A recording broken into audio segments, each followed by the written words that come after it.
Here we go. Welcome to the program as he is Caleb Calhoun and I am Dave Hooker. And we got hit with a little bit of an electrical storm last night. So I'll be real honest with you.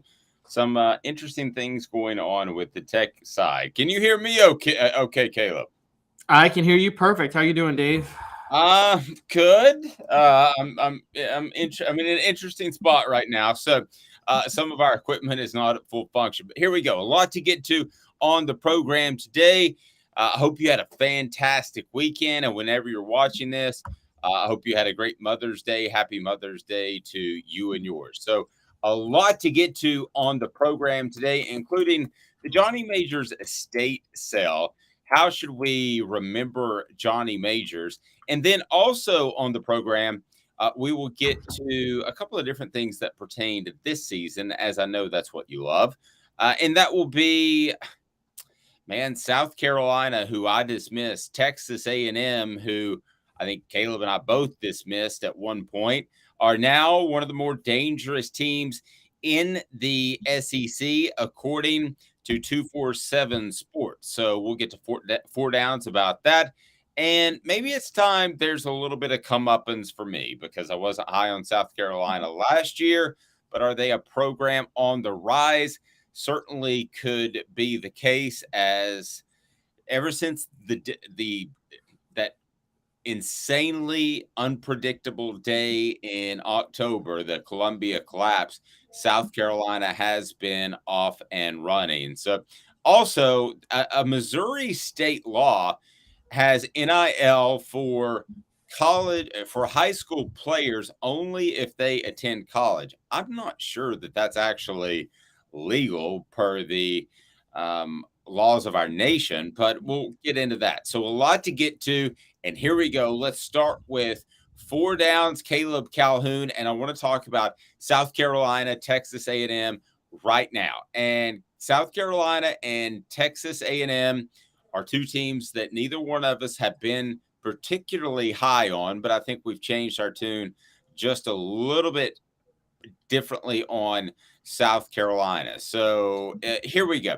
Let's start with South Carolina. Four down. So first down, who is the most dangerous between the two teams overall? Is it South Carolina or is it Texas A&M?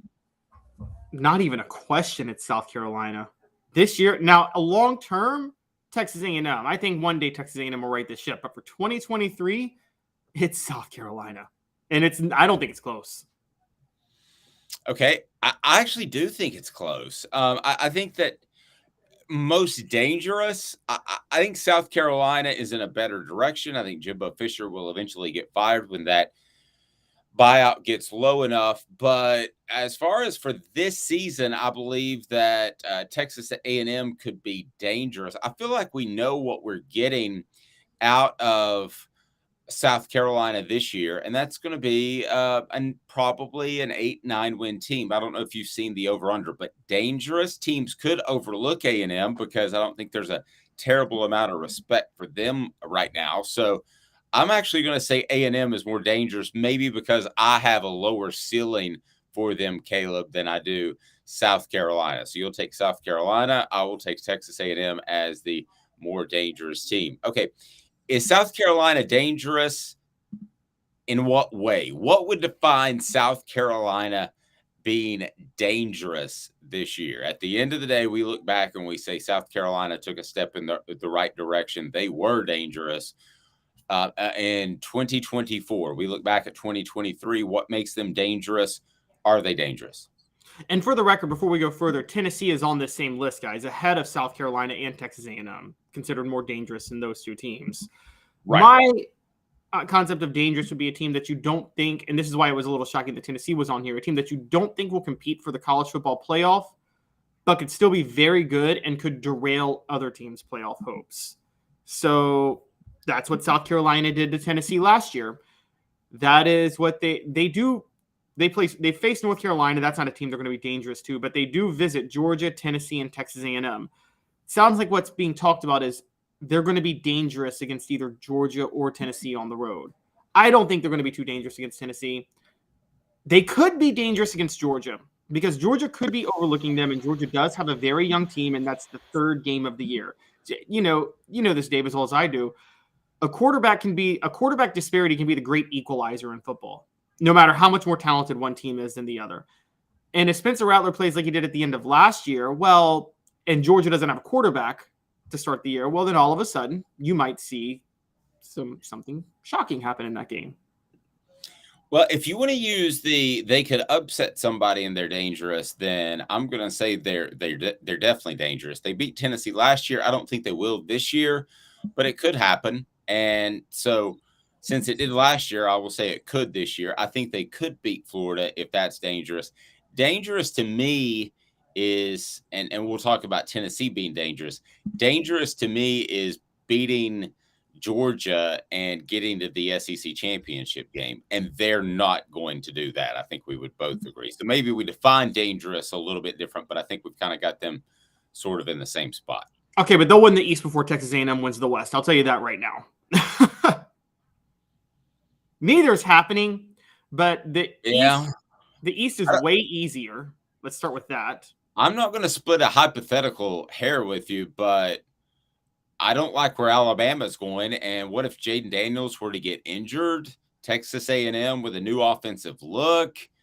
I don't know that I would, if I had to place it, I wouldn't bet on either team. Let me be clear. But if I had to bet on either team to win their division, I think I'd go A&M because South Carolina would just have to get a crazy fluky game against Georgia and could potentially win. But we both agree neither's going to win their division. Yeah, neither's going to win their division. But if South Carolina gets a fluke win over Georgia, which won't happen, but if they do, they might have already won the East at that point. Look, the East is outside of Tennessee, Georgia, and South Carolina. The whole division is garbage this year. Florida's garbage, Vanderbilt's garbage, Kentucky's garbage, and Missouri's garbage this year. Okay, let's move on to third down. Is A&M dangerous, and what would define that, Caleb? Texas A&M being dangerous. What would define that for you? Again, for Texas A&M, and we're defining it differently, but for me, for Texas A&M being dangerous would have to mean beating one of the very good teams they play this year, whether it be Alabama, who they get at home, Tennessee on the road, Miami on the road, Ole Miss on the road, and LSU on the road. I mean, those are five. They have to win 2 or 3 of those games. You would say winning the West. I'm going to tell you this right now. They're not winning any of those games. I've said from the start A&M's going 3-9 this year, and I'm staking my claim to that. Well, I don't think they'll be that bad, but we'll see. So A&M dangerous to me, that would be beating LSU and or Alabama.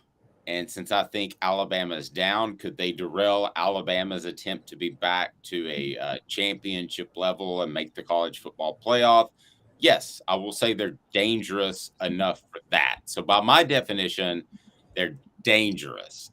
I don't think they're going to be 3-9 either, but I wouldn't be surprised by a 6-6. So either way, you're not competing for anything big time.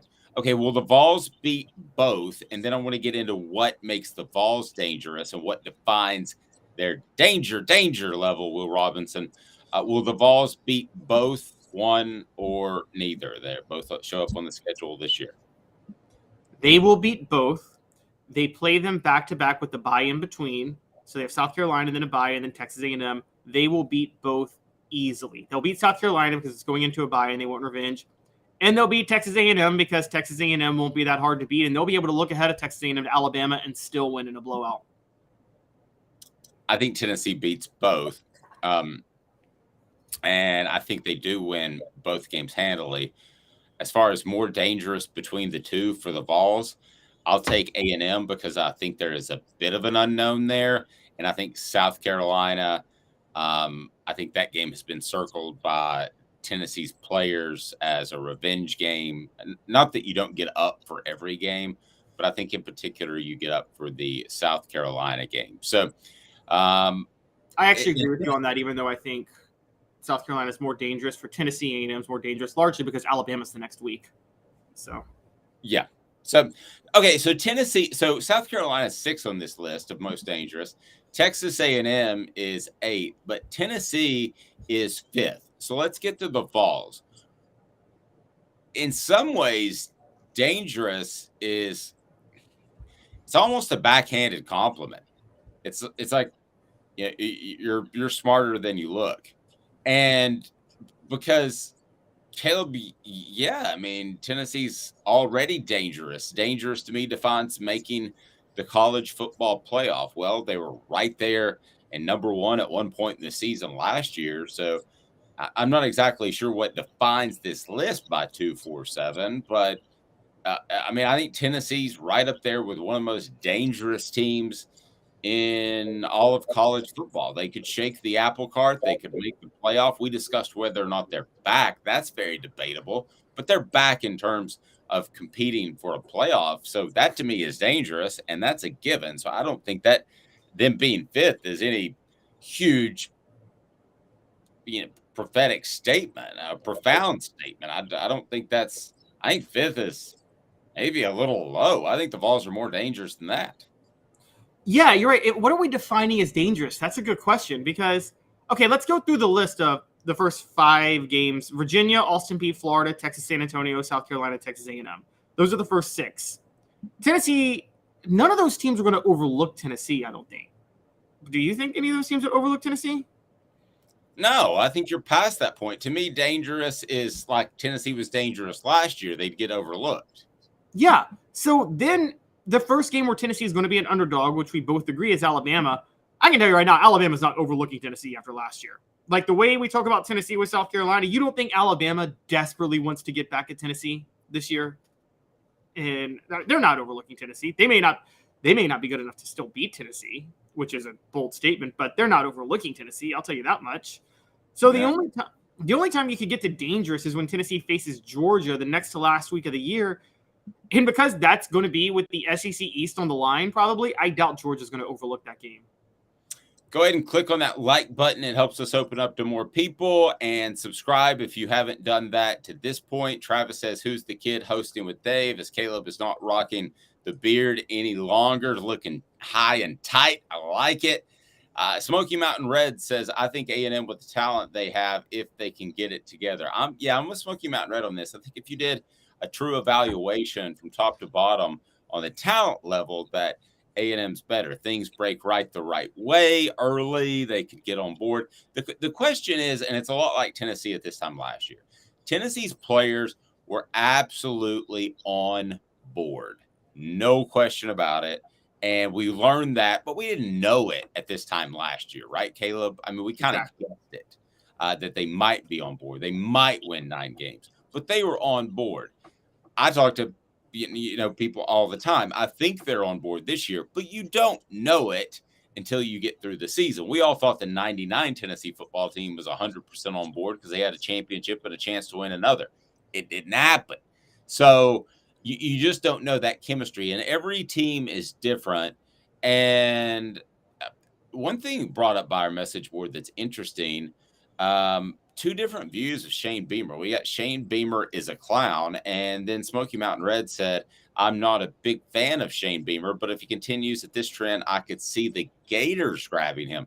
That's something you don't do oftentimes in the SEC, is grab one coach to go to another, Caleb, but we have seen it before. Tommy Tuberville would be an example.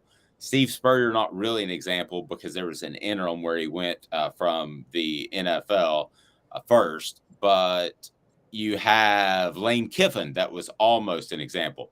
Back in the day, there was an unwritten rule where you didn't go after other SEC coaches. That's not the case anymore, despite the fact that I underrated Shane Beamer and that he has made me eat my words. I think the longer that Shane Beamer is in the SEC East, whether it's South Carolina or Tennessee or whoever, I think that's good news. South Carolina or Florida or whoever, I think that's good news for Tennessee, Caleb. Yeah, there's a sugar high with Shane Beamer right now because a sugar high. I love that. He does have a really, really, really good quarterback. And like I just said, a quarterback can be the great equalizer in things. And I guess they finally decided to let Spencer Rattler play his game towards the end of the year. You could tell they switched up their game plan, which will probably help them this year. I don't know how much that helps them long term, though. Because again, when Spencer Rattler's gone, what are you going to do? And you're right. within 2 years, we're going to see a lot of these players that committed to Tennessee and then committed to South Carolina who would have committed to Tennessee, maybe hit the transfer portal. So we'll see how it goes. Shane Beamer, is Spencer Rattler Shane Beamer's Josh Dobbs? Is that a good analogy? Well, only if. Like, is he to Beamer what Dobbs was to Jones? Yeah, probably. That's a pretty good comparison because I think he wins a couple of more games for Shane Beamer than Shane Beamer would have won without. And I thought Josh Dobbs kept Tennessee respectable when, in all honesty, their program from top to bottom was not respectable. Some other guys that have gone from school to school within the SEC, of course, Houston Nutt, Ole Miss, and Arkansas, and then Doug Dickey was another one. So could Shane Beamer make that sort of jump from South Carolina? Yeah, if Florida wants it. From South Carolina to Florida, if Florida wants him, that's the big question. I know Shane Beamer is going to look at it from a recruiting perspective, and he would make that move in a heartbeat. I don't even care if the money's the same, but certainly he would be willing to make that move if it were offered to him. I think so too. I mean, would you not leave South Carolina for Florida? Like, who wouldn't leave South Carolina for Florida? That's a better job. It's not the best job in the world, but it's a better job in South Carolina. So I agree. I think Shane Beamer would take that move. The thing that might work in Shane Beamer's favor, and I've been saying this for a while, Clemson is on the decline. We saw that last year. Now, Dabo, to his credit, made the right staff hire again, bringing in Garrett Riley to run the offense. So maybe they're going to have another surge this year. But Dave, with conference realignment and the way things are shaking out and the awful deals in the SEC, I thought about this recently. You know, we talked about last week how Florida State can't exist in the same sphere as Florida unless they get out of the deal. Do you think Clemson can exist in the same sphere as South Carolina at this point either? I mean, this is South Carolina's advantage. They're bringing in way more money than Clemson is. And if they don't get this conference realignment thing figured out, South Carolina could really end up overtaking Clemson as the premier state school in the state, as the state school. Not two state schools, but it's just South Carolina. Right. And to get to your answer, South Carolina is a talent, upper middle class state. It's not a talent rich state. It's not LSU. It's not Louisiana. It's not Texas. It's not California. It's not Florida. But those states I just mentioned can support multiple teams. Can the state of South Carolina support two teams at the same time? I will tell you no, which leads us to, was the end of last year a fluke for South Carolina, or do they have a program on the rise? Let me begin with you, Caleb Calhoun. Which is it? So I don't think the Spencer Rattler turnaround was a total fluke. I think those 2 wins were flukes, though. I do. I think those 2 wins were flukes. I think South Carolina benefited from Clemson not having a quarterback situation figured out, and they benefited from the whole Jeremy Banks saga with Tennessee. If Jeremy Banks doesn't decide to throw a right hook at Hendon Hooker, and if Cade Klubnik is starting at Clemson, then South Carolina finishes the year 6-6, and we're having a totally different conversation about the Gamecocks right now than we're having. And so it had a lot more to do with what was with the inner workings of what was going on with Tennessee and Clemson at the time than it had anything to do with what was going on at South Carolina. Even though Spencer Rattler did turn a corner and play much better in those games, and there's no denying that, they still don't win those games if those incidents don't happen. Yes, but they did happen. So they're on the rise. I mean, I can't debate that. And I was a South Carolina hater, and I know we've got a lot of South Carolina fans that are on our channel. Please hit the like button and subscribe if you haven't at this point. I was a South Carolina hater, man, before the Tennessee game. I thought that they'd come back to earth before the Clemson game. I thought they might even play flat in the bowl game. They beat Clemson, did not play flat in the bowl game, and they're recruiting really well. I can't say they're not on the rise. I mean, they're on the rise, at least in my mind, and I would argue, Caleb, they should be in anybody's mind, because this is a football team that I thought was going to stumble along and just be an absolute disaster. And Shane Beamer might even have gotten, based off what I was told, might even have gotten fired at the end of last year before the Tennessee game.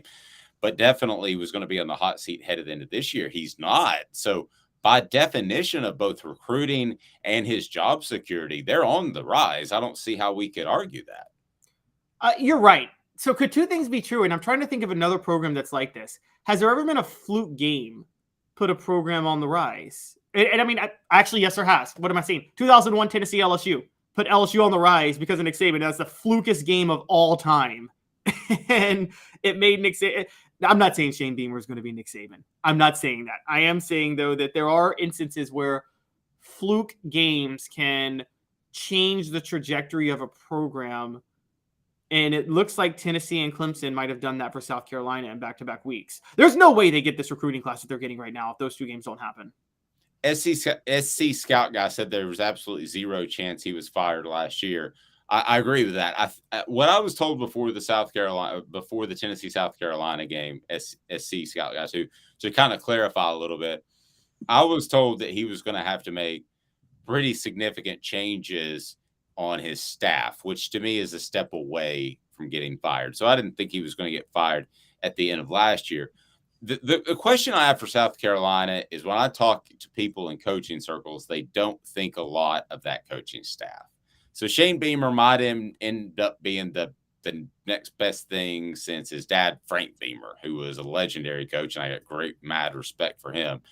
But if he doesn't have a great staff around him, that's going to be a problem. So defining a successful season for South Carolina, I don't think is the college football playoff. That is going to be, by the way, anybody that wins 9 or 10 games the year before, barring something insane happening, you should absolutely expect your team to be in the college football playoff once it's 12. And when it's 12 teams, don't give me that, oh, well, we got another rebuilding year. I don't care. It doesn't matter. You should expect your team to be in the 12. So if there were 12, it's easy to define for me. South Carolina has a successful season if they make the college football playoff. If they don't, then they didn't have a step in the right direction type of season. However, we're not there yet. This is 4 teams, so you've got to be one of the best 4 teams in the country. I don't think South Carolina's ready for that. I think a successful season and continuing to go in the right direction is a little bit tough to define. I think it is showing that you have Spencer Rattler on the correct path now, because you didn't for a good bit of the year last year. But if you're able to do that now, Caleb, then if that offense is anywhere close to the top of offenses we're seeing at Tennessee, Southern California, TCU, I mean, if they're anywhere in that ballpark, that to me defines success. Now, as far as the schedule, what would wins define? How many wins would define a successful season? Because I think we can both agree they're not ready for the playoff jump unless they surprise us like Tennessee did last year. Well, I was just going through their schedule. In the same way I talked about Tennessee, I got to talk about South Carolina in terms of the schedule. Look, Dave, this is crazy. 11-1 is on the table. I don't think it's going to happen, but it's on the table because, okay, let's go through their schedule. Neutral site game versus North Carolina to start the year.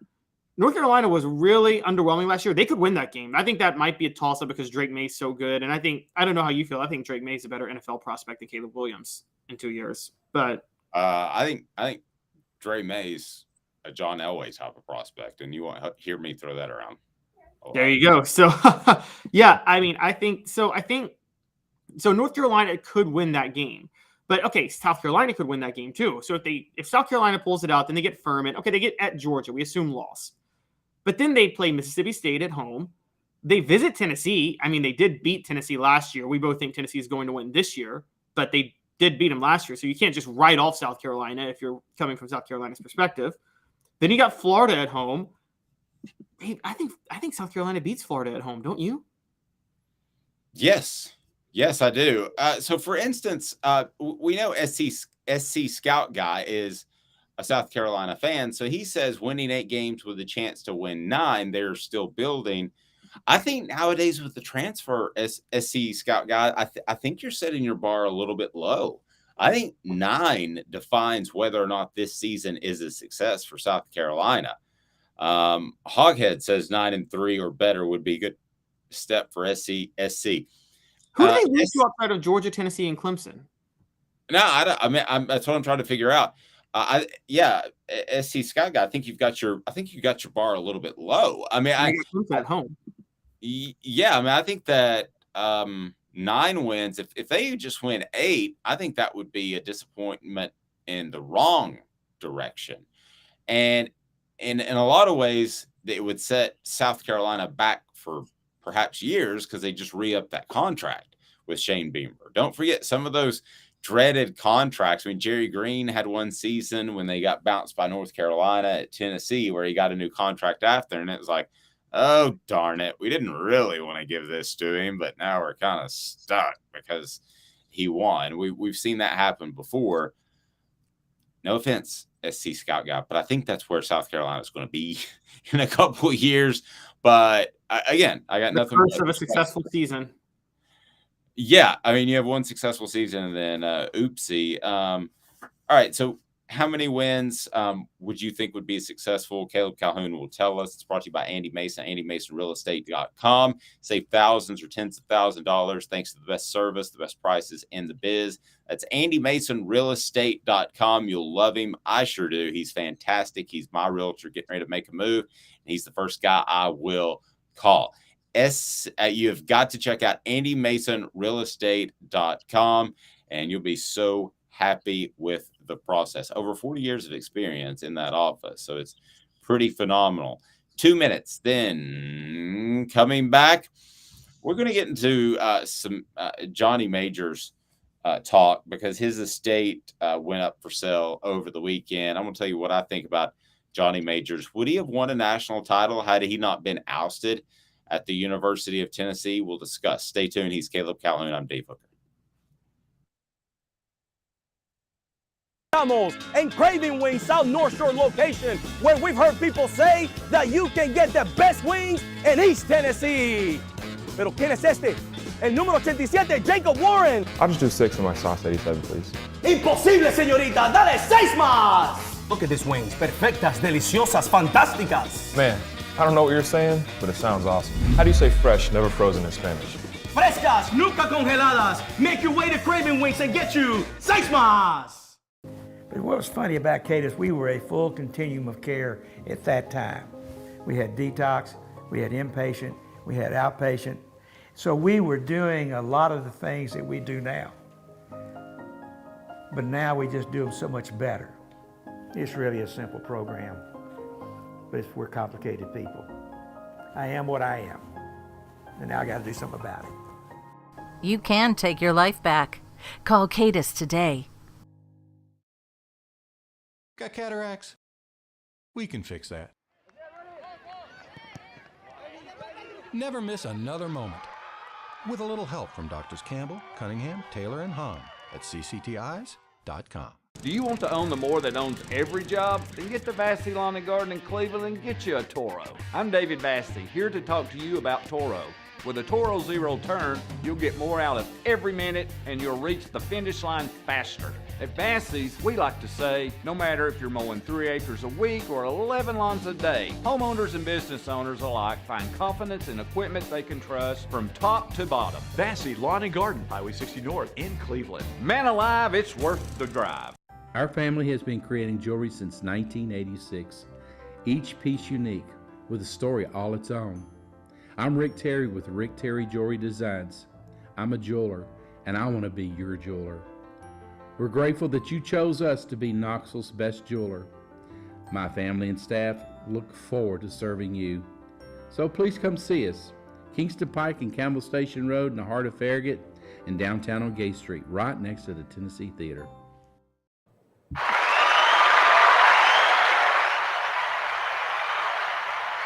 Yes, I welcome you back because, Caleb, you need to say something profound because I'm having interesting issues with my magic machine. So will you say something smart right now?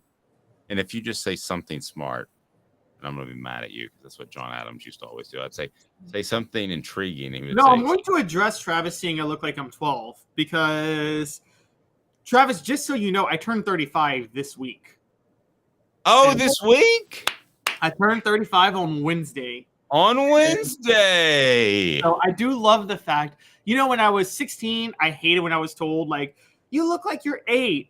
But now that I'm turning 35, I love being told I look so much younger.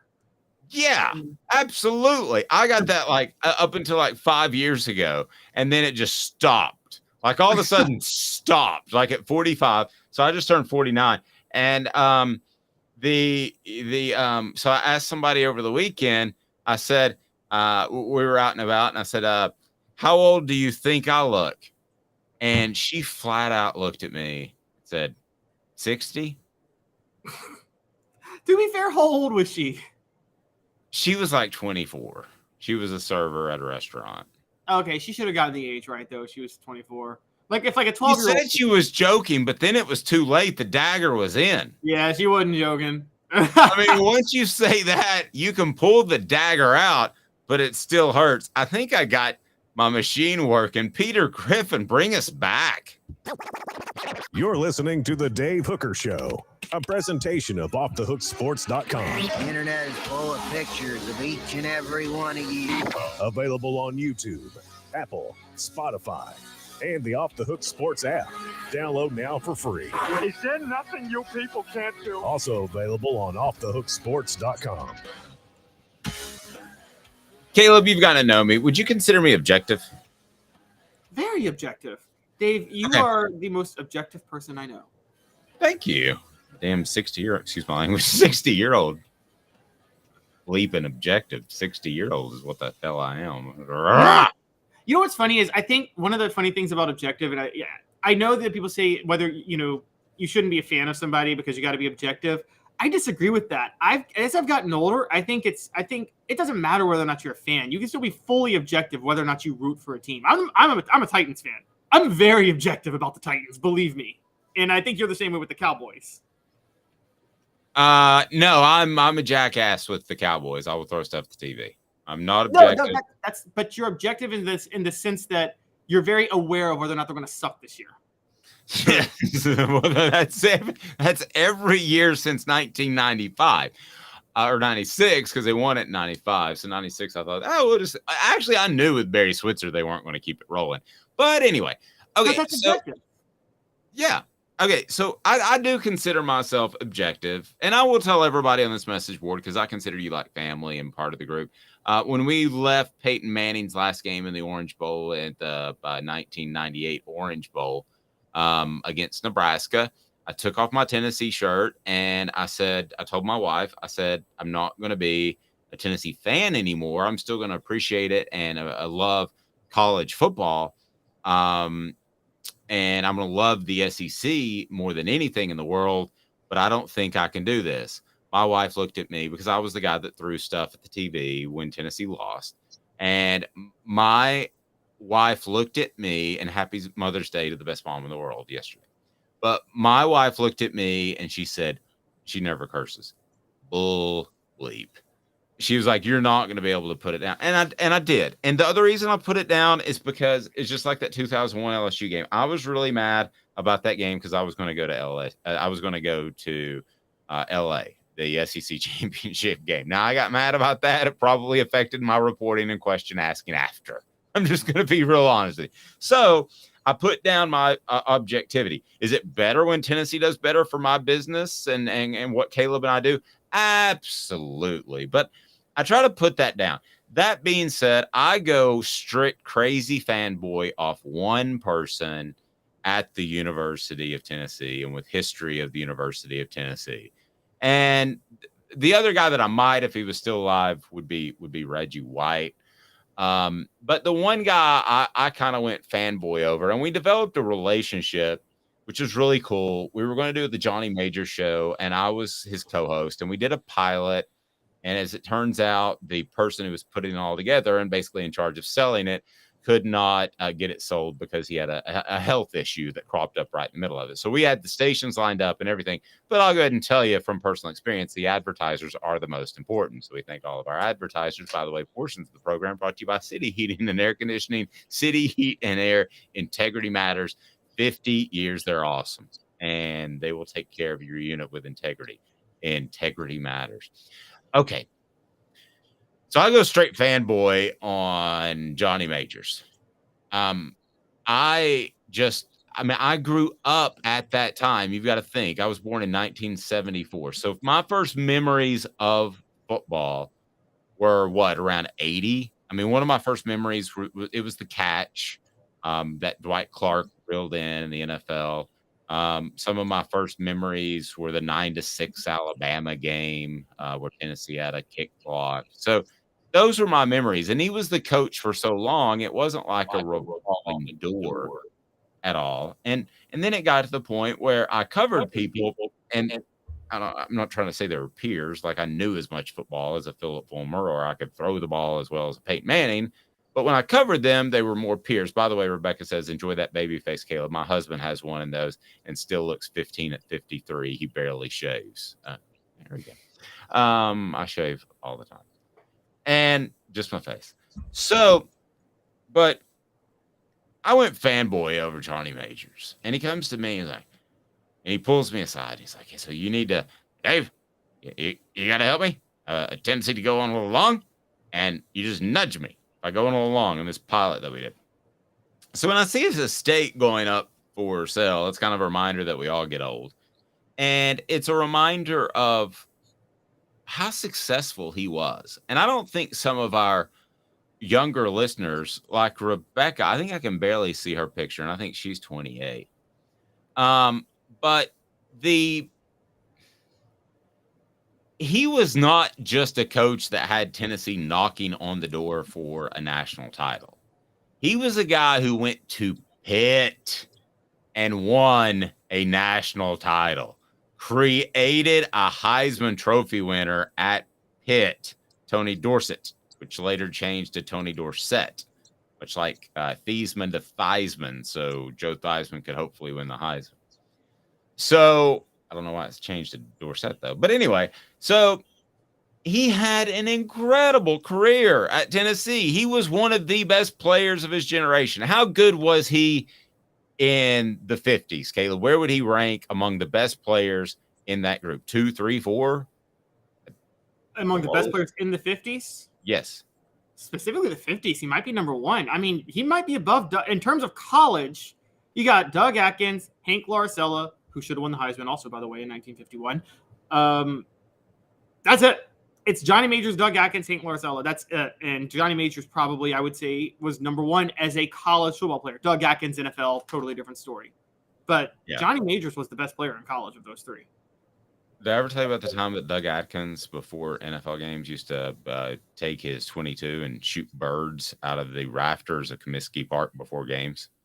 You did not tell me that. That's incredible. Not insane. That's insane. That's pretty about it. You talk about an interview that takes a long time to edit.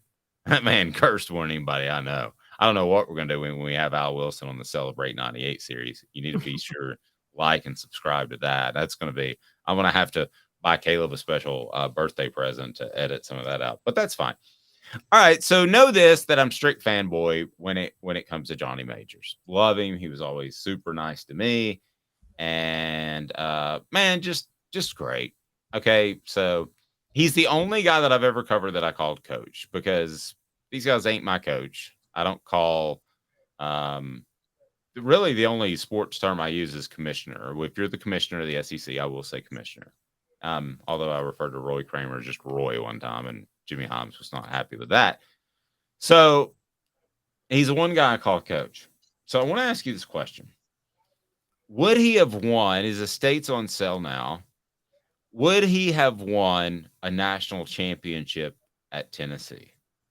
Providing a backdrop for those younger ones that don't know. Did Philip Fulmer go after his job while Johnny Majors was having a heart attack? Well, as Johnny Majors goes, well, Dave, let me tell you something. They're working on my front, and that bleepity bleep was stabbing a knife in my back. And so, yes, he thinks so. But I don't think it's quite that simple. So let me ask you, his estate's on sale. Would Johnny Majors have won a national title at Tennessee had he not been replaced by Philip Fulmer, who overtly, and I have no problem with ambition, I don't hold it against him, went after his job. He made like 100 phone calls to the president's office over the course of 2 weeks. Caleb, we work together all the time. I don't call you 100 times in 2 weeks. No, you do not. You don't even get that many emails. I mean, all of our contacts are less than 100 a week.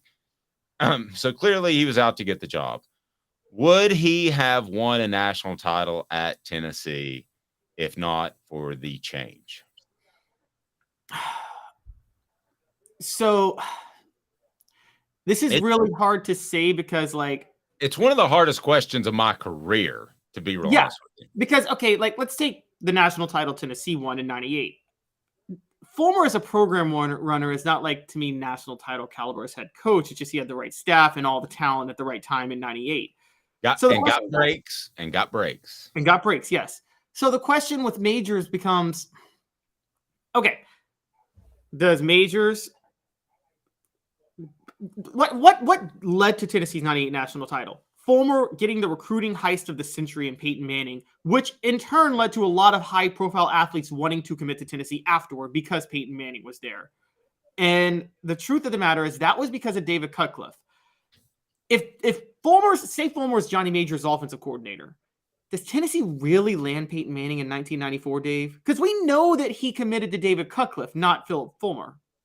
That's a pretty well. But if he gets another Heath Shuler, they do something different. I see where you're going, and this is the conversation I want to have. I love it. And I love these conversations, and I hope you guys do too in the message board. So, and the other question is, okay, look, let's talk about that. Those the teams that Fulmer was offensive coordinator for in 89 and 90.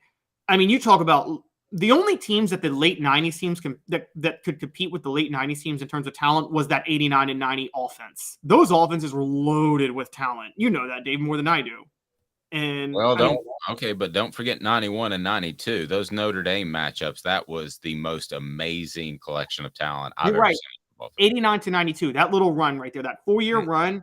The defense wasn't on par with the late 90s defense, I don't think, but the offense definitely may have been better weapon-wise than it was. And so Fulmer had an arsenal of weapons at his hand. So what the question I'm asking is, if Fulmer had stayed along as offensive coordinator, by the way, he wouldn't have. He would have taken a head coaching job somewhere else. Okay, let's just put that out there. But say he does stay at Tennessee as offensive coordinator. I don't think he would have actually.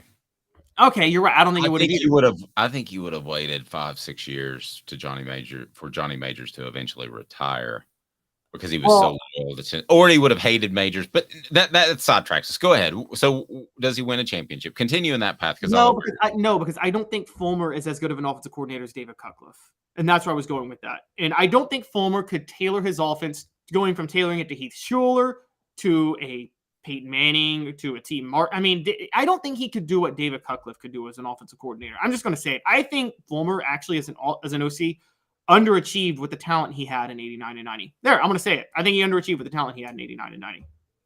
He would certainly argue with that, as he and I have had this discussion. But so do you agree with me on that? No, he thinks he was an excellent offense coordinator, and he doesn't like that's left off his resume as a benchmark. But that's another 9-6 against Alabama in 1990. I know. I didn't say that was my opinion, Caleb. Here's my thing with Majors. I think, unfortunately, that the relationships with the boosters got too sour. I think that part of that was ego, and I think part of that was alcohol related. So it breaks my heart to say this, but if he hangs around at Tennessee till 96, 97, as Travis points out, had 5 years left, which, is what I was thinking. Best years were behind him. I'm afraid that's the case. And I know another coach that won a national title much more recently, that I think alcohol got in the way and it affects you in recruiting. There are a lot of grandmas that they smell that on your breath, even if you just had a pop on the plane going to their place, and that's bad. I know of a coach that won a national championship recently that was known to show up at a prospect's house partially intoxicated and was asked to leave. Why do I feel like I know the coach you're talking about? Yeah, don't say it. So, all right. So I think that would have been a factor. And back then, you didn't get that addressed. You just rolled with it. And it was just a man being a man, like, Paul Bear Bryant. He used to get really intoxicated with the media when they would have the Skyriders tour. So instead of the the SEC media days, they would all hop on a plane and fly from campus to campus, and they'd have pops with Paul Bear Bryant afterwards and pick his brain. And he would go through 4 or 5 whiskeys. So that's just the way things were in the early 90s and before. Fortunately, I think that our society has looked at that, especially kids my age, and they're like, I don't think I want to drink alcohol. I'm like, cool. So I don't think he would have. And it really, really breaks my heart to say that. But that still being said, he absolutely should be beloved because he got Tennessee to a spot that they could win a championship. And he's one of their best players of all time. And don't forget his brother, for those young ones out there that don't know, his brother was an assistant on the staff and killed in a train wreck. So, he's got he had a lot of emotional ties, and the majors had a lot of emotional ties. So to just discount them because he didn't win a national title, I think would be unfair and short-sighted. But do I think he would have won a national title? The only way he wins a national title, Fulmer took over in 92. The only way he wins a national title if that next year, 93, he strikes gold. After that, I think it would have started to erode. And that 93 team may have been good enough to do it, to be fair. Yes. That 93 team was loaded with talent. I think he was loading up for one last run. I think it's like, I know you gamble in sports. I like to throw dice. So whether I'm up or down at the end of a casino trip, I'll make one last run and I'll have however many dollars. And this is it. And I'm going to play for an hour unless I'm doing really good or I lose really fast.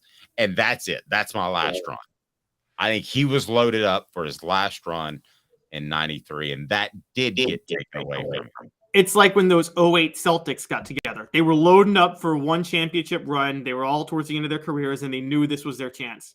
I want to say this in defense of John. I want to say this one thing in defense of Philip Fulmer in things in what got taken away from Johnny Majors.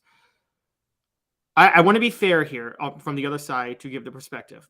I know some people in Knoxville. I didn't live there long, but I remember talking to people just as a college kid, and I've heard a lot of rumors. They take it what you want, but I've heard a lot of rumors that Fulmer was really looking at a lot of offers after that 89 and 90 years when Tennessee was back-to-back SEC champions. And you can imagine he was a hot commodity as a head coach at that point, as a prospect, because when he becomes offensive coordinator, that's when Tennessee turns it around from 5-6 to back-to-back SEC titles. So you can imagine the type of offers he's probably getting from other schools. I had heard a lot of rumors that Johnny Majors asked Fulmer to stay along and said, this will be my last contract. And then 1992 comes around, and you and I know the story. Big Arch Caravan comes in 92, and what is he doing? Railing against the administration for not extending his contract and complaining about the fact that they wouldn't extend his contract after he had reportedly told a lot of the staff that this was his last contract. So we have to be fair to Fulmer on that side too. And I mean, I did see a comment that said there's a rumor that Fulmer sabotaged those 3 games when he lost as offensive coordinator when Majors came back in 92, when they lost to Arkansas, South Carolina, and Alabama. Guys, go back and watch those games. Fulmer didn't sabotage that. Fulmer's not the reason that Tennessee allowed Arkansas to score a touchdown, recover an onside kick, and then kick a game-winning field goal. That had nothing to do. Fulmer was not doing anything during that whole time. He was the offensive coordinator. He couldn't have done anything to cause that. So I just want to be fair to Fulmer on that front. I don't think he was purposely trying to lose games for Tennessee to get the head coaching job when Johnny Majors came back at all. No. I mean, listen, Philip Fulmer likes Philip Fulmer number 1. Most of us do. And he likes the University of Tennessee number 2. But he would never, ever, ever, ever sabotage a game. Just like I don't think Tennessee's defensive players sabotaged the game because the Jeremy Banks situation. I just don't think that happens. I don't think people do that. I think people have too much pride to get to that point. Elias brings up a really good point. Maybe Brandon Stewart still ends up in Knoxville, so he has a Heath Schuler type of career. It's not a Manning, but that's a winnable one in terms of having a guy that could potentially lead you to a championship. And for those that don't know, Shadow Wolf points out Majors got sick in the hospital and Fulmer took over. Yeah. So what happened? Like a series of things had to happen. I don't want to turn this into a history lesson, but he basically had and I've talked to Mike Strange about this, who's a longtime Knoxville News Sentinel writer. Like 8 things all had to happen for Majors to lose that job. One of them, he made a bunch of boosters mad. There was the contract issue, Caleb, that you mentioned. There was the heart attack. There was the fact that they did so well when he was in the hospital. There was the fact that he rushed back. If he hadn't rushed back, the job would have still been his. If he'd just taken the year off, I've been told, you may lose Fulmer in that regard. There were like 8 things that have to fall into place. So it's a little bit of a heartbreaking thing. I know I'm probably going back a little bit before some of your all's time, but seeing the state sale kind of hit me a little bit hard. And, listen, there's some things I would like to have the money to bid on, but when a Pitt Panthers liquor decanter is going for $700, I'm going to have to take a hard pass on that. Yeah, and that's also a little, given what we know about Johnny Major's troubles, it's a little disturbing to buy that. But Dave, my question to you is a different world. I can remember getting whiskey glasses for Christmas presents from companies. I get my dad whiskey glasses every now and then, but it's your family. I got it from my employer. Well, Dave, have you ever seen? There's an old news clipping, and I think it's in Tennessee. It's an old local news story on. It's hilarious. It was making the rounds on TikTok about 2 months ago, where they were talking about when a lot of states didn't have anti-drunk driving laws until the 70s or 80s. There was just nothing to address it. So states started addressing it in the 70s. And I think it's a rural town in Tennessee. And you have these guys being like, pretty soon we're going to be a communist country. You can't open a cold beer when you're right before you're about to drive. Oh yeah. One for the road. I mean, that was just a common thing. I can remember my dad having one between his legs because we didn't have cup holders back in the day. I mean, that was no big deal. And I will just say, I'll share this story with you because I know that this is a fact because I've got a family member that worked there, that Major showed up to one public event in a car dealership, and he was very moody when he got in and went in the back, had a couple pops, came out, and he was like Superman with the crowd and engaging with this car dealership and these boosters and everything. But when he left, he took his car that was given to him by the company parking lot, the dealership, and he hit one car that was parked so hard that it turned into like accordions, and 8 cars got actually hit because one car kept hitting another and another and another. So including his car, there were like almost double digit 10 cars involved in an accident that he created. Let's before we get to something stupid that we left out last week, and I'm mad at Caleb and I'm mad at me. Hoghead says, how do you guys rate Fulmer's coaching performance with the 93 team? Caleb? Well, before we get to our stupid comment. I actually think he did a pretty good job with the 93 team. The Penn State game, let's not forget that Citrus Bowl was the one blowout loss, but that was where everybody knew Heath Schuler was going to the NFL. And so it was kind of the distraction of his last bowl game. And so that was an issue. Their one actual loss that year was at Florida. And I think that was Faxgate year, wasn't it? Wasn't that where where Ron Zook got a hold of Tennessee's playbook right before the game? And Tennessee still almost won that game. So, I mean, that's you got to give Fulmer some credit for that one. So I think, again, maybe Fulmer should have been a little bit more secure in his documents and his documentation. But yes, that was I forget, how does the story go, Dave? An assistant coach for Tennessee faxed the playbook to Ron Zook and the offensive game plan. Yeah, a little before my time, but basically Tennessee's playbook was sent to Gainesville via fax. Yes. So and I don't know how in the world your career continues at that point. No, I agree. I mean, that to me is every bit as bad as what I was talking about that Alabama baseball coach gambling on his own team. As a matter of fact, that's worse. Oh, it's worse. It's what Dave Clawson had the same issue a few years ago. Remember when Dave Clawson, apparently an assistant, I believe, was probably on Petrino's payroll. It sounds like Petrino was hiring an assistant for Dave Clawson to send him Dave Clawson's playbooks at Wake Forest. Well, no, a lot of people think so. Zook was hoping to get a position at Florida, which is why he did it, if I remember correctly. But a similar situation happened with Doug Dickey, where he went to Florida right after. A lot of people wondered if he threw the last game. Portions of the program brought to you by Craft Treats. Craft Treats, use the promo code Off the Hook. The promo code Off the Hook, get 20% off the chill pills that will help your pet overcome anxiety, arthritis, digestive issues. That is Craft Treats. CraftTreats.com. Use the promo code Off the Hook. Again, promo code Off the Hook, get 20% off. They got non-CBD treats as well that are simply awesome. So check them out. Caleb and I absolutely dropped the ball last week. Chide us if you must. Man, what the H? What the? What was he thinking? Release the hounds. The Dave Hooker Show. Keep cool. A presentation of OffTheHookSports.com.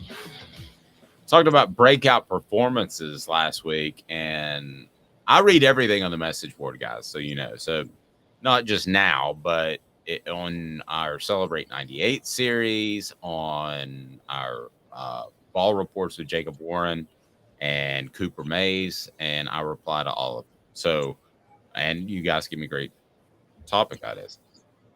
How in the world did we talk about biggest breakout performances and not Tony Robinson? Auburn, 85. Oh my gosh, you're so right. How do we forget? Well, okay, but because to me, that's not a breakout performance because Tony Robinson was the starter in 1984, and he was considered a Heisman candidate going into 1985. So again, you can't call that a breakout performance. Okay, it wouldn't be a breakout moment in today's worldwide internet, but it was then. People in UCLA, people in LA and Wyoming and South Florida didn't know who he was, but they knew who he was when they got that Sports Illustrated and he was on the front. So to me, that is a breakout performance. Maybe I'm twisting it a little bit. And I didn't know he was a huge Heisman candidate headed into that year, but you beat Auburn, who was the number one team at the nation, and you're on the front of Sports Illustrated. I mean, I knew who Steph Curry was before he won his first championship, but to me, it was a breakout moment at some point. I'm sure he had a big game in that first championship in the playoffs to be able to overcome a deficit or put a team away. That, to me, defines a breakout performance, and I think we at least should have mentioned that last week. Okay, I could get with that. Dave, look, I'm so young that my entire history, my track record of covering college football and following recruiting following college football dates back to the late 90s, but following it from like a recruit from when he signs to his graduation is right around the time Rivals started in 2002. So my question is, back in the day when high profile recruits signed, was it different than now? Where did they just fly under the radar and you forgot about them until they started playing their junior year? And then from the national perspective. Yes, and you go back into the 70s, freshmen weren't eligible. So Tony Robinson was eligible. I'll give you an idea of how backwards it was. I know a reporter for the Knoxville News Sentinel, and he'd get calls because, you know, you just had a phone. You didn't have a cell phone. But in the 80s, he'd get calls and he'd go, hey, that guy they're recruiting, his name's Bob Jones. You wrote about him. Is he black or white? And the reason they would ask is because it was a stereotype that a black guy was a runner and the white guy was a pocket passer. So some people had preferences over both. Nowadays, we know that's just stupid. And what happens is stacking very, very early in a player's development will put an African-American. It doesn't happen as much anymore, but they would take them away from the thinking positions, such as baseball. In baseball, it would be pitcher, catcher. In football, it would be quarterback. And so that sort of stuff happened forever. So a lot of people didn't want a black quarterback because it was a racist time. They didn't think he was smart enough, which we now know is incredibly stupid. So But to answer your question, when he came in, I don't know that anybody was very ballyhooed as a recruit. I mean, this is before my time too. I know you think I'm like 60 years old, like that waitress, but this is before my time too. But when he came in, it was pretty obvious that he had a certain flash. And after that Auburn game, it was like, whoa, this guy could win a Heisman. So what I was told by many people, and I believe, is that when he suffered the leg injury after the Auburn win later that season, that's when he turned to drugs. And for those that don't know, drugs derailed his career. Tony Robinson went on and played as a replacement player through a moonshot for the Washington Redskins. And it was a touchdown. They beat the Dallas Cowboys, who had almost all of their complete roster, not replacement players. And then the strike was over, partly because of that game. The Replacements by Keanu Reeves is loosely based off that, believe it or not. And so he had to go straight back to prison. He was literally on work release, where he would show up, practice, show up for games, and then go right back to prison. And then he watched the Redskins that year win the Super Bowl in a prison cell. So we all make mistakes, but I do believe that the injury put him in a state of depression. And I don't think we understood substance abuse like we do now. I'm not making excuses for him. Or depression. We didn't understand depression during that time either. The way we do absolutely. Now. I don't know that we understood depression 5 years ago, but you're right. Okay, what would he have been in today's college football, today's NFL? Oh my gosh, Tony Robinson in today's NFL, with the way that they finally been able to tailor game plans around athletic quarterbacks. Now, let me be, you're right. This isn't a black-white thing. This is an athletic versus non-athletic quarterbacks thing. Sometimes, back in the day, athletic quarterbacks were a lot of times, they almost got a raw deal in this sense. Because they were athletic, no coach is worried about developing them into pocket passers. So then they would get to the NFL and they weren't ready because they hadn't been developed as pocket passers since middle school the way the pocket passing quarterbacks had. Does that make sense to a degree? Right. The strongest example on your side is Randall Cunningham. So that coaching staff, Buddy Ryan, they said, they're like, they didn't run an offense. I mean, they told Randall Cunningham, they said, make 4 or 5 plays a game with your athleticism and the defense, which was phenomenal. One of the 2 best I've seen with the 85 Bears, will win it. You just make 4 or 5 plays. Don't worry about it. Don't worry about reads and all that junk. So they never tried to develop him. Whereas nowadays you have like Lamar Jackson. So you based it around a running attack for the first 2 or 3 years to take advantage of that ability. And now he's a pretty good thrower. I think Tony Robinson, now they never did that with Mike Vick. They tried to make him a thrower from the get. I think Tony Robinson would be better than Mike Vick, would be better than Lamar Jackson, because he was a good thrower in 85. So if Tony Robinson had just finished his career, no drug issues, you can even have the injury, the knee injury, but with today's modern medicine, he's the number 1 pick in the draft. Sorry, Bryce Young. I believe that 150,000%, and you would never be able to talk me out of it. Tony was shorter, as pointed out on the message board, but everybody was shorter. Our society has grown. 6'2", 6'3" back then was now the 6'5". Yeah, 6'5". I mean, 6'4", 6'5" wasn't a requirement for quarterback back then. And I mean, receivers back then, heck, Jerry Rice considered the best receiver of all time to you, not to me. I think he was a system receiver, but only 6 feet. And so, I mean, yeah, it's obviously a little bit different times. I could see that with Tony Robinson. See, I can't see much because I didn't watch Tony Robinson play. But I think of a guy like a Heath Shuler. I think Heath Shuler may have been sabotaged in this way. Heath Shuler, you know this, Dave, whole career was a running quarterback. He was a great thrower who was also mobile. So I'm sure from his middle school days, he was taught to use his legs before going through his read. And even Cutcliffe probably asked him to use his legs before going through his read because that's what he was good at. Well, in the NFL, you're asked to go through your reads first and then use your legs if you have to. That's a rough transition. That was the thing for the NFL from the beginning of time until about 5 years ago. So, it didn't just hurt. I think Heath Shuler would have been a heck of an NFL quarterback in today's game. Heck, Archie Manning. Could you imagine Archie Manning with the NFL today, the way they protect quarterbacks? I mean, Archie Manning, if he's drafted by the Steelers, wins 4 Super Bowls, just like Terry Bradshaw. And Terry Bradshaw is not on TV right now. Well, yeah, and the Steelers were the one team, the one NFL franchise that were able to take a quarterback that couldn't read a defense and develop him. Because Terry Bradshaw, from what I understand, you probably know more than I do, but wasn't that right of a quarterback when he first got drafted. No, he was not. So yeah, he would have been every bit that good. He would have been special, big arm. Lamar Jackson is actually the best comparison I could come up with. But I think he would have been better. I think he would have been a better thrower from the get.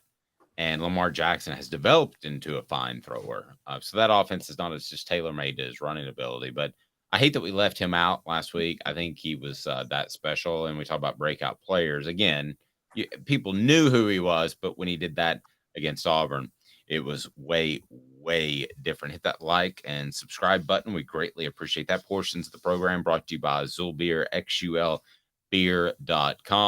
Zul Beer is worldwide award-winning craft beer. It is absolutely fantastic. And also they have parking downtown, panoramic view of the city. And I tell you what, Missouri's doing something that's pretty smart for their football program. And I don't say that a lot, but they are. 2 minutes, and I'll tell you what Missouri's doing that Tennessee needs to fall right in line with, and they need to do it quick. Stay tuned. Sun, sand, and salt water, the beach is a very relaxing place. Unless you wear contacts. Ow! Open your eyes to the best the beach has to offer with LASIK vision correction from Campbell Cunningham Laser Center. Ah. Hi, Mike Davis here with City Heating and Air, reminding you to always dare to compare. Our team provides quality local heating and air service, installation, and maintenance across East Tennessee. We use only the best equipment like American Standard heating and air conditioning for your residential, new construction, or commercial needs. Honesty, dependability, and customer satisfaction have been the cornerstones of our business since 1961. City Heat and Air. Dare to compare.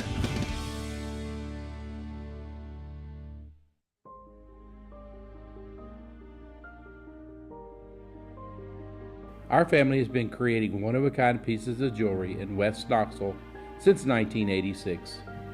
Each piece is a combination of unique processes that bring your idea to life.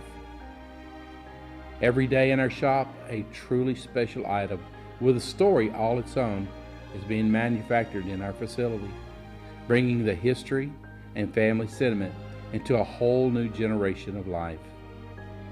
We're grateful that you chose us to be Knoxville's best jeweler, a title that we value and respect. Because to me, being a jeweler and owning a jewelry store are not the same thing.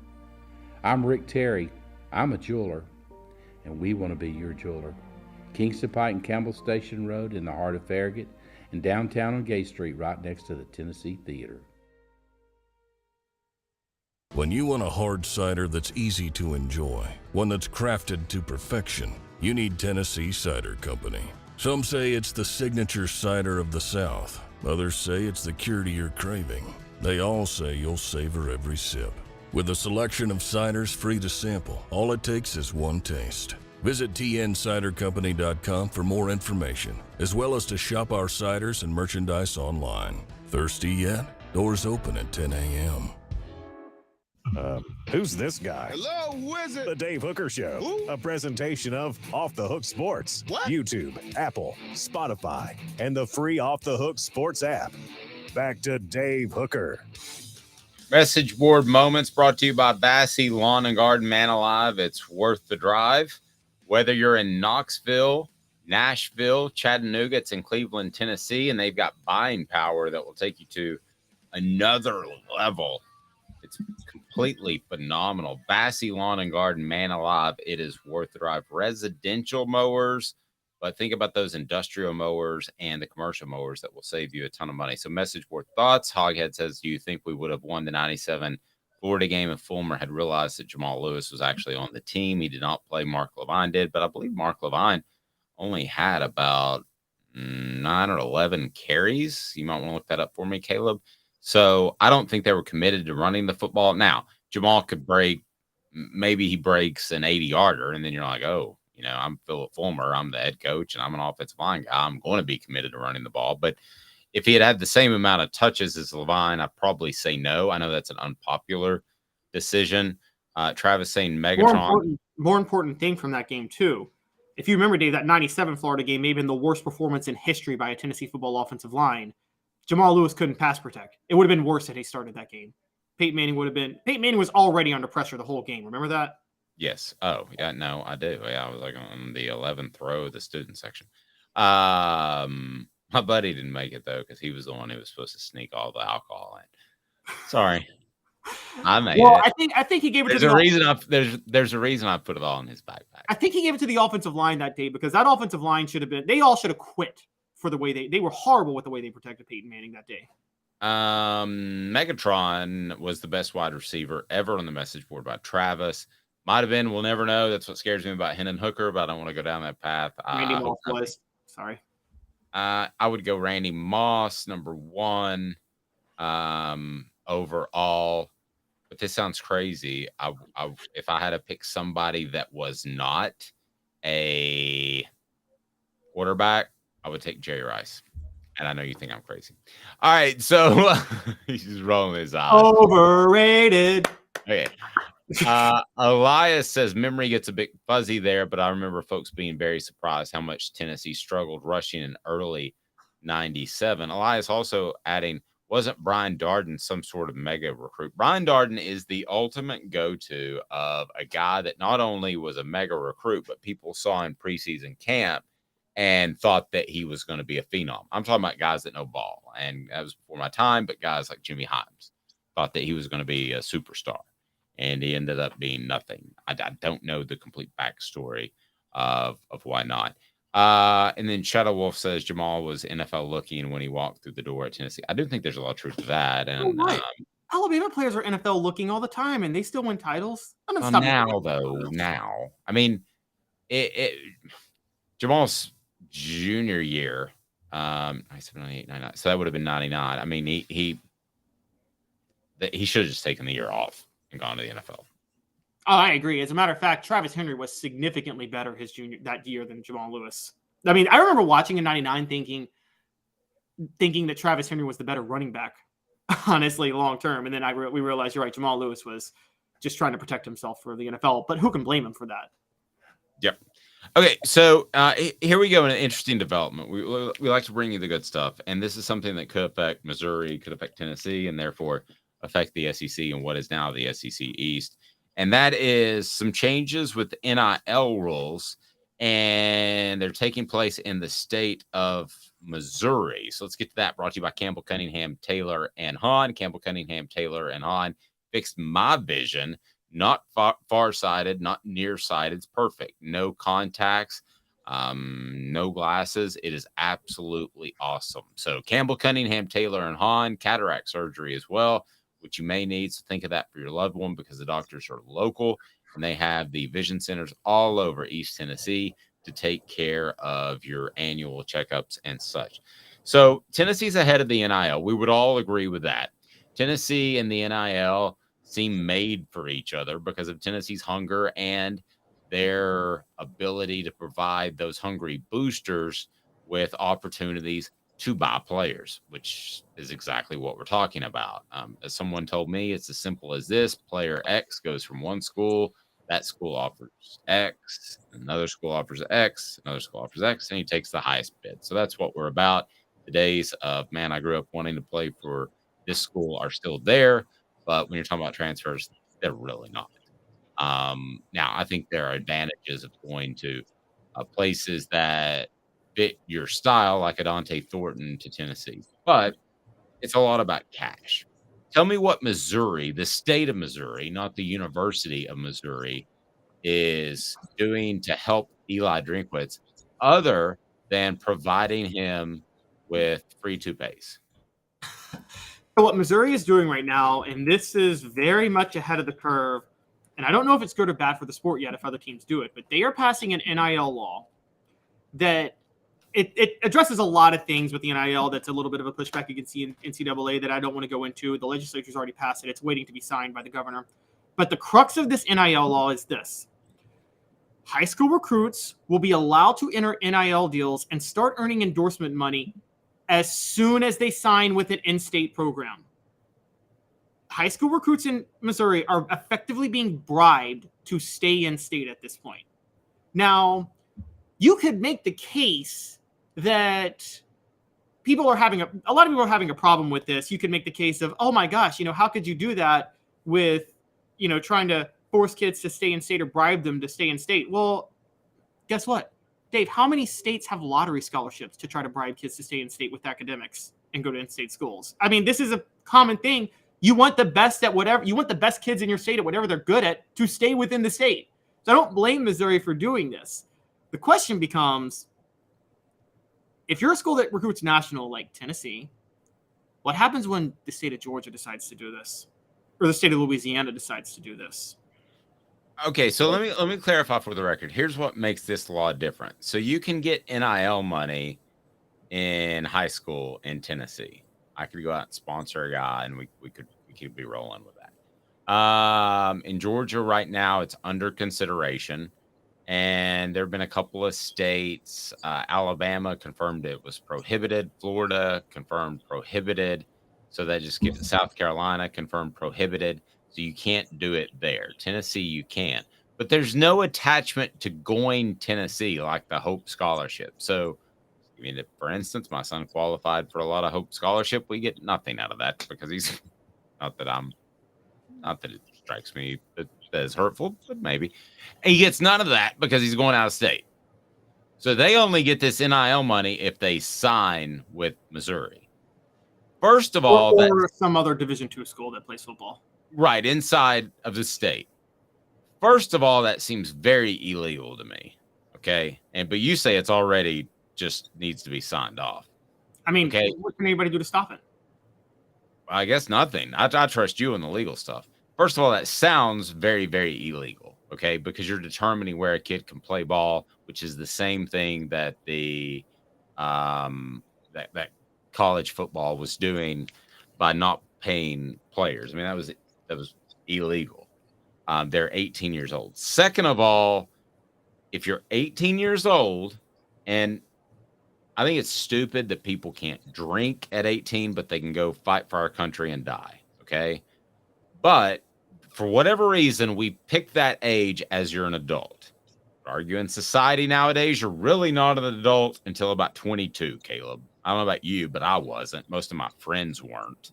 I mean, to think that I was an adult at 19 or 20, I was an idiot. Quite honestly, I made idiotic decisions until my late 20s. So yeah, I did too. So, but really, that's when I look at people different. Okay, like I take an instance where somebody gets, let's take like the Henry Ruggs incident. I mean, to me, that's almost still a kid making a stupid decision. But again, not to get sidetracked. So, we have defined it as 18. So if you're telling me that's the law, and these kids have been absolutely ripped off for years, and it's made me very angry for 2 decades that they get so little of the pie. And the 98 team that we're doing the Celebrate 98 had to cobble together money to be able to, because they didn't have a cafeteria open on a Sunday. So they had to cobble together money to put together a cookout, and some guys had no money, zero, and they couldn't throw any money in. Some people had 20, some people had 5. I'm talking about to go buy a bunch of ribs and pork and stuff. So that's always made me mad. But if you're 17, tough bleed. Okay, I'm sorry. My son could not work after 9 o'clock. He's one of the best employees where he works. Could not work after 9 o'clock on a school day. That's a law. Okay. And it may have been 8 o'clock. You're under 18. And to put a 17-year-old in some shape, form, or fashion, if he signs with the Missouri school, and listen, some of this is going to happen at other schools where kids get a little bit of money at 16. It's going to derail their lives if it's a significant amount of money. If somebody gives me $2,000, $3,000 for whatever, I still remember I owned a landscaping company out of college. I got my first $2,200.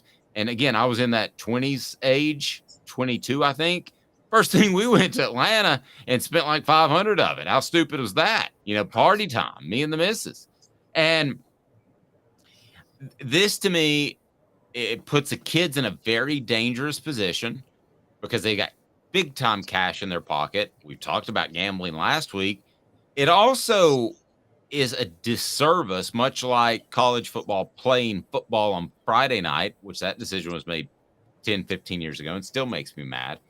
It also hurts them because how's little Bobby, who's 5'9" and bust his rear all the time, and he's 155 pounds, and those guys exist even at Georgia high schools. How's he look at John Jones, who's 6'8" and a 330-pound offensive lineman, and the local grain and feed shop down the road who has money to spend wants to give him $10,000 for being a spokesman and put him up on a billboard.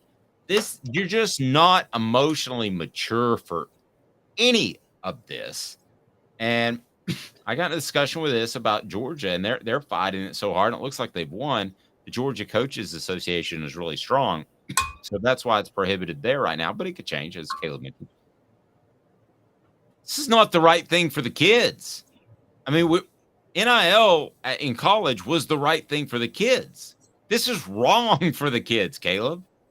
So your position is you don't think high school kids at all should be allowed to get NIL money at all? Well, I can't argue if you're 18. Okay, so let's say you turned 18 before your senior year. I mean, I can't argue that. You technically, to me, are a man. You should also be able to, in my opinion, buy alcohol. I've always thought that. So 18 is your man. Or let's decide, whatever the dad blame number is, if it's 18, 21, 22, it should be consistent across the board. You can fight for your country. You can vote. You can buy alcohol. You can buy cigarettes. Whatever the number is, as a society, let's decide.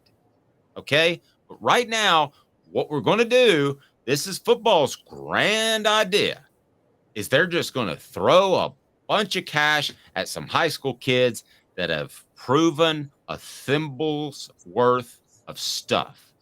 And that, to me, is going to derail more kids than it will help them. There's some inner city kids or rural kids that they don't have money, yes, and they could use it.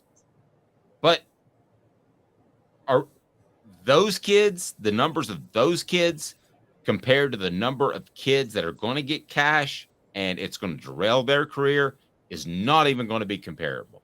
This will ruin thousands of players playing future. Okay, so you're critical of Tennessee allowing high school athletes to get money too, then, right? Again, if it's 18, under 18, you're critical of Tennessee's law too, then, right? Because I think they allow under 18-year-olds to get money now too. They do. So the question becomes, okay, because we're talking about a broad sense of NIL. What you're talking about is something that's going to have to be regulated federally. I mean, there's just no way. I mean, one, we're seeing. The whole thing needs to be regulated federally. Here's the problem with this. How are we going to tell high school athletes under 18 they can't make money off this when you got states like Arkansas that just passed a law to bring back child labor? So, I mean, how are you going to sit there and say you can have child labor, but high school kids can't make money off, what they're contributing? I mean, that's the thing. It's like, you're right. I'm with you. Have a consistent standard across the board, but we literally have two states now and then there was just recently, I think, a factory that got exposed for overworking 11-year-olds. I forget what state it was in. But we're bringing back child labor in this country. So remember this too. Okay. I went to a school that kind of mounted up every 7-8 years. They'd have a good run of talent. That was your chance to win a championship in high school. You weren't going to win one other years. What happens when all those guys are bought out by the big school in town in the more financially prolific area, such as, well, I don't mind. I mean, some of you are from Knoxville. I went to Powell High School. I got my PhD, Powell High diploma, after 3 years of PMS, which was Powell Middle School. So, but Farragut, I mean, if they wanted to, they could say, "Hey, you're pretty good. Here's your NIL deal. Come to Farragut." And then those other schools are never any good. See, that there's already a problem with that, though, with the private schools. I can tell you this in Memphis right now. I'm okay if they're private, though, not to interrupt. But this is the thing. But I mean, it's already private, so it's like public schools are all already effectively being privatized. I mean, you got more taxpayer money going to private schools than public schools in some states now. So I'm like, I mean, I get your point. And if we had a uniform standard of education where just everybody had the same amount of money spent at every school, no matter what, then yeah, we could have this conversation. But that's not what we have. And I don't know how this is going to end up long term, but if a private school is going to do it, I mean, at this point, the school still can't do it. Just the town can do it, or not the town, just the businesses in the town can do it. There's a lot to figure out here, but I will say this: if you're going to have NIL deals if you're going to have NIL for high school athletes, which you and I can debate on, and I think I'm on your side on this, but I'm on your side, but I wish we would get rid of child labor altogether. Then it's crazy that we're bringing it back in some states. But what do you define as child labor? Because I was proud of my son for getting a job at 16.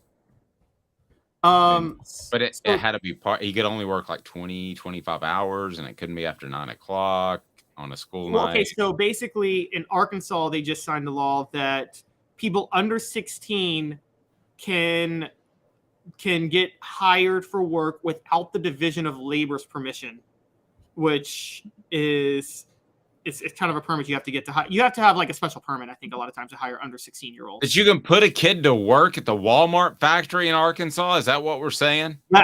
Yes. You can straight put a kid to work at the Walmart factory in Arkansas. They just signed that law this year. But if we're going to sit there and say an 11-year-old can be put to work at Walmart in a factory, why can't a 16-year-old make money off playing football? Well, yeah, if we're gonna say the whole thing's screwy, we can turn it into China and then start making Nikes. I mean, that's what they're doing. I mean, Arkansas literally, they'll cut social assistance for kids and say, hey, rather than have lunch, why not just send you to a factory and you can work there when you're 11, even if you have school and you have things like that. I mean, it's disgusting. It's disgusting. Hit the like and subscribe button. I think Sean Ellis is going to be up next on the Celebrate 98 series. We'll have Cooper Mays this week as well. Thanks. We had a surge in subscribers, so really appreciate that. But be sure and set your notifications on too, because these things are going to drop the Celebrate 98 series and Cooper and Jacob with our Vol Report, brought to you by City Heating and Air Conditioning and Bassey Lawn and Garden at different times. So get those notifications on as well. I'll leave you with this. Travis says NIL exists of video games. Yes, it does. Because it essentially came down to guys were getting a piece of the pie for NCAA football, and the basketball game is Ed O'Bannon, the hero. Ed O'Bannon is ahead of his time hero. He is the prince of athletics. If you guys know about Prince, yes. Label.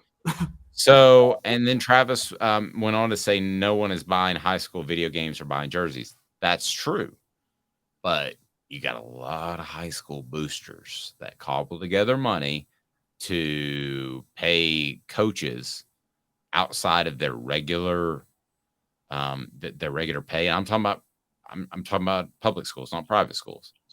Outside of their regular pay, there's some high school coaches that are making over $100,000 a year at some public schools because they find ways to feed them money because they want to keep the coaches. They're going to do that the same way with the players, and it's going to make it you're either an it school or you're not, and that ain't cool, man. I've been wanting players to get money for 20 years. That's way too far. He's Caleb Calhoun. I'm Dave Hooker. Presentation of Off the Hook Sports.